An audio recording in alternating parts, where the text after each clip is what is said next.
अस्सलामुअलैकुम, आप देख रहे हैं जेएन न्यूज और मैं हूं आपकी मेजबान सुंबल ज़िया। बुलेटिन का बाकायदा आगाज करते हैं और शामिल करते हैं अब तक की। कहरोड़ पका ब्यूरो चीफ लोधरा रिपोर्ट करते हैं शेख मोहम्मद जहांगीर। पाकिस्तान के 77वां यौम आज़ादी असिस्टेंट कमिश्नर इरम शहजादी और डीएसपी सर्कल ने परचम कुशाई की। मुल्क भर की तरह कहरोड़ पका में भी पाकिस्तान का 77वां यौम आज़ादी मिली जोश और जज्बे से मनाया गया। म्यूनिसिपल कमेटी में गार्ड ऑफ ऑनर की परेड की गई और बाकायदा परचम कुशाई बाकायदा 8:55 पर सायरन बजाकर की गई। परचम कुशाई असिस्टेंट कमिश्नर इरम शहजादी और डीएसपी सर्कल रिजवान खान ने की। परचम कुशाई की तकरीब में तमाम अदारों के नुमाइंदगान, सिविल सोसाइटी, स्टूडेंट्स, इलेक्ट्रॉनिक और प्रिंट मीडिया के नुमाइंदगान, शहरी मौजूदीन और बच्चों की कसीर तादाद ने शिरकत की।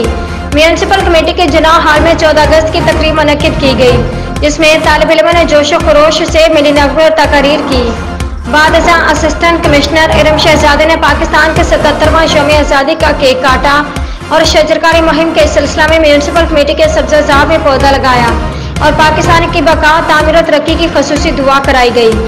असिस्टेंट कमिश्नर इरम शहजादी ने मीडिया से गुफ्तगू करते हुए कहा कि पाकिस्तान आज के दिन हमारे बुजुर्गों ने अजीम कुर्बानियां देकर हासिल किया और आज पाकिस्तान नाकाबिले तस्खीर और एटमी पावर है। वतन अजीज की हिफाजत और उसकी तामीर और तरक्की में नौजवानों का एक अहम किरदार है।